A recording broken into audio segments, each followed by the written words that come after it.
Halo teman-teman semua, apa kabar?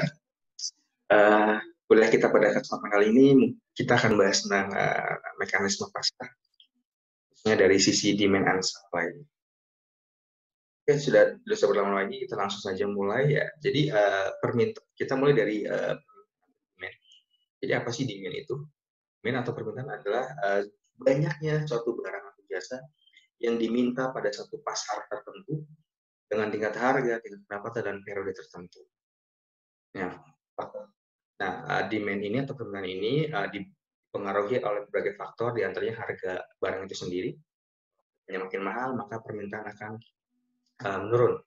Kemudian harga barang lain ini maksudnya harga barang yang pengganti atau harga barang komplement atau pelengkap.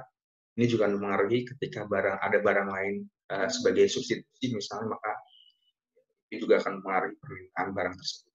Kemudian tingkat pendapatan per kapita atau pendapatan masyarakat, ya semakin tinggi tingkat pendapatan masyarakat, maka permintaan juga akan meningkat. Ini hubungannya positif. Kemudian selera dan kebiasaan. Jadi selera ini biasanya juga bergantung dengan selera ini juga biasanya akan berubah ketika pendapatan seseorang akan meningkat. Yang biasanya makan di warteg, maunya sekarang makan di restoran cepat saji, ya makan-makan junk food. Jadi ini juga mempengaruhi selera, atau mungkin yang biasanya suka barang-barang biasa, barang-barang KW, ketika pendapatan meningkat dia maunya barang-barang branded misalnya. Nah, ini juga selera yang kemudian dipengaruhi oleh tingkat pendapatan yang meningkat. Kemudian jumlah penduduk, ya semakin banyak jumlah penduduk itu juga semakin potensial untuk merangsang permintaan, gitu ya. Dan juga akan naik, hubungan juga positif. Kemudian perkiraan harga di masa mendatang, kemudian distribusi pendapatan, ya semakin merata pendapatan seorang atau masyarakat di suatu negara, maka juga akan meningkatkan permintaan atau hubungan juga positif. Kemudian usaha-usaha produsen meningkatkan. Kemudian usaha-usaha yang dilakukan produsen dalam meningkatkan penjualan itu juga mempengaruhi permintaan. Misalnya dengan promosi dan sebagainya, itu juga merangsang permintaan. Nah, ini hukum permintaan yang tadi sempat saya singgung, hubungannya dengan harga, ya. Jadi ketika barang atau jasa kuantitasnya banyak, ya, meningkat, maka harga itu cenderung akan turun. Dan sebaliknya, jika harga meningkat, maka kuantitas barang itu, ya, dan jika harganya meningkat, maka kuantitas akan menurun. Jadi ketika harga mahal, biasanya orang enggan untuk beli suatu barang. Ya.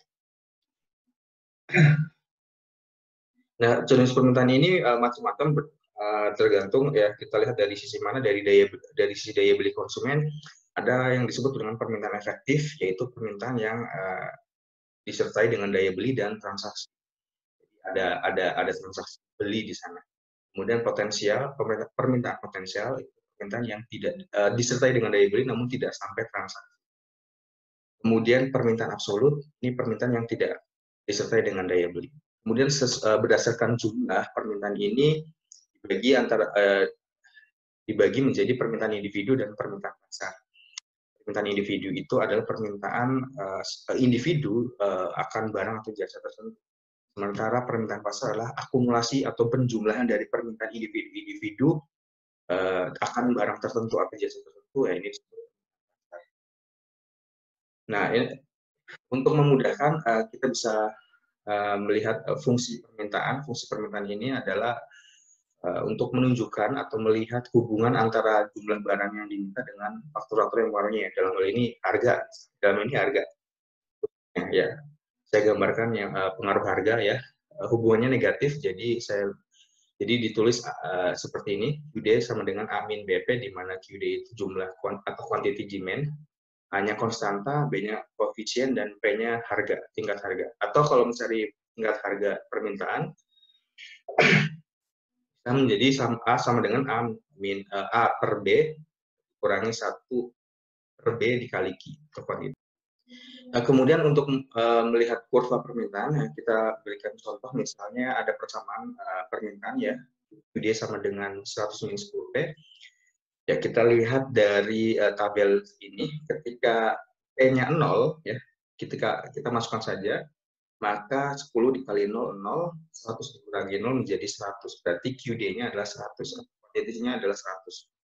Begitu kita pengen kita naikkan menjadi 2, maka 10 kali 2 jadi 20, jadi 100 dikurangi 20 menjadi 80. Jadi QD-nya adalah 80.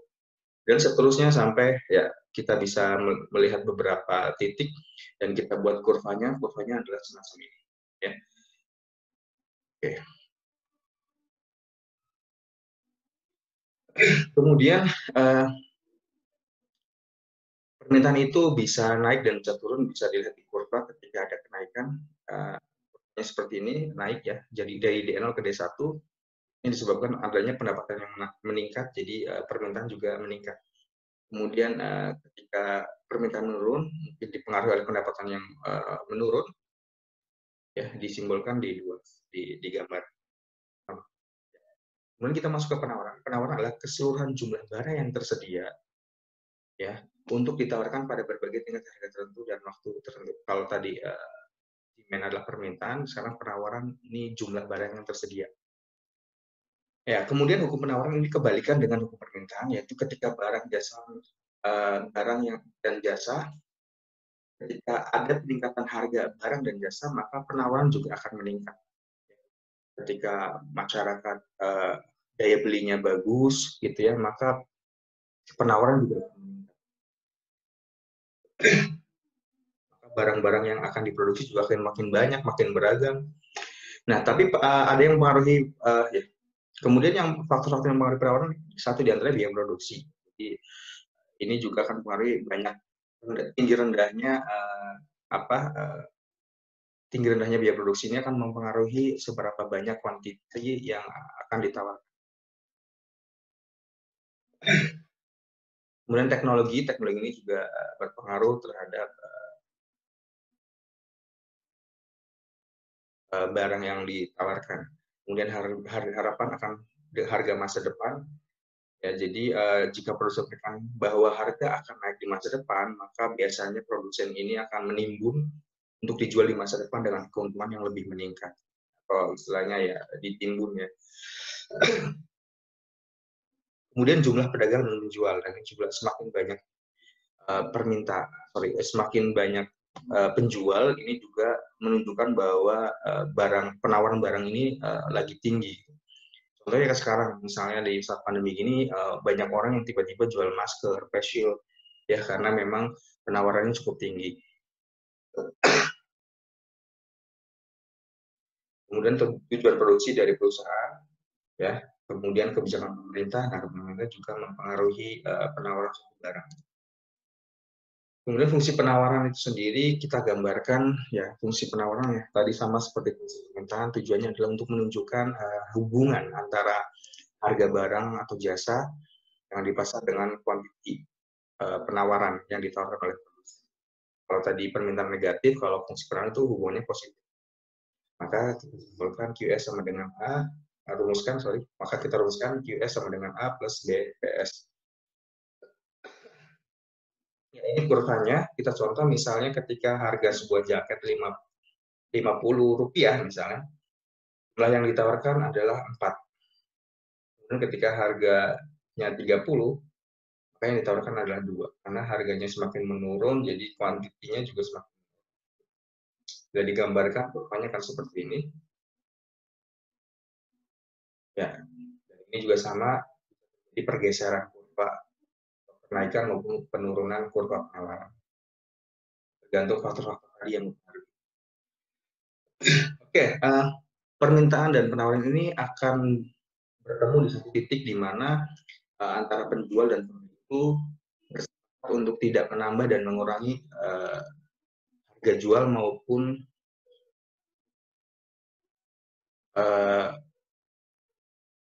jumlah barang yang diproduksi.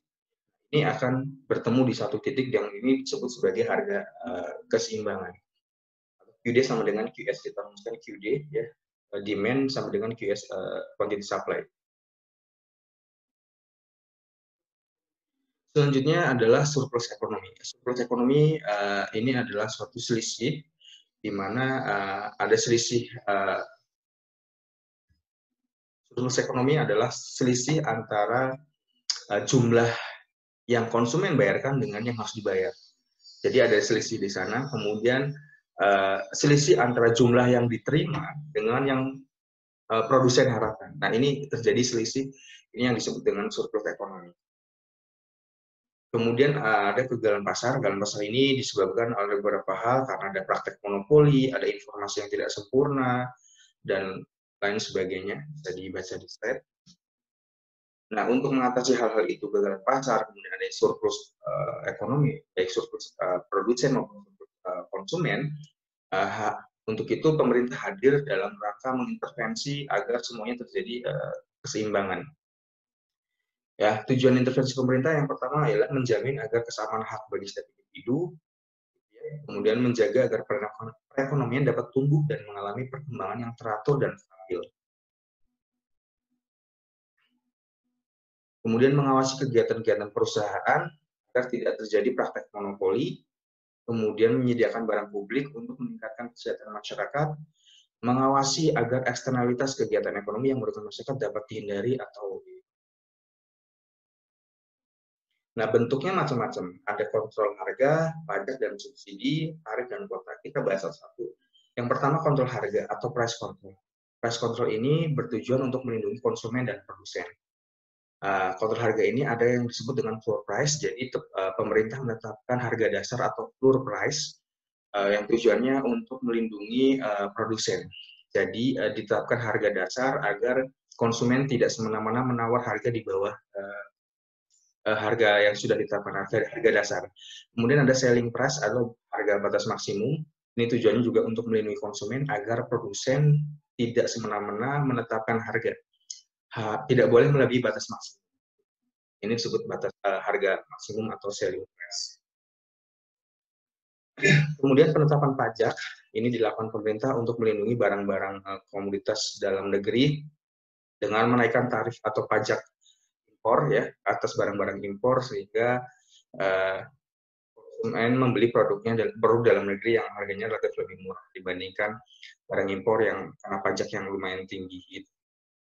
Kemudian pemberian subsidi. Pemberian subsidi ini tujuannya untuk membantu produsen-produsen yang dituju pemerintah untuk mengembangkan produksinya dalam produksi bahan-bahan pokok. Tujuannya adalah untuk mengendalikan harga dan melindungi produsen maupun konsumen sekaligus untuk menekan laju inflasi. Kemudian ada tarif dan kuota. Tarif ini adalah semacam pajak atau cukai yang diberikan kepada komoditas tertentu yang diperdagangkan secara internasional. Misalnya barang-barang alkohol gitu ya, minuman alkohol biasanya dikenakan tarif atau cukai ya agar peredarannya juga bisa dibatasi dan harganya juga cukup tinggi untuk melindungi konsumen yang tidak semestinya menjangkau komoditas tersebut. Dan kemudian kuota ini juga dibatasi ya, kebijakan pemerintah. Selanjutnya ada kuota ini adalah kuota impor yang dibatasi oleh pemerintah agar tidak mematikan produsen dalam negeri, agar barang-barang impor itu yang masuk tidak mematikan produsen dalam negeri. Jadi dibatasi kuota. Ya, baik itu teman-teman untuk penjelasan kuliah pada kesempatan kali ini. Semoga bermanfaat. Terima kasih atas perhatiannya dan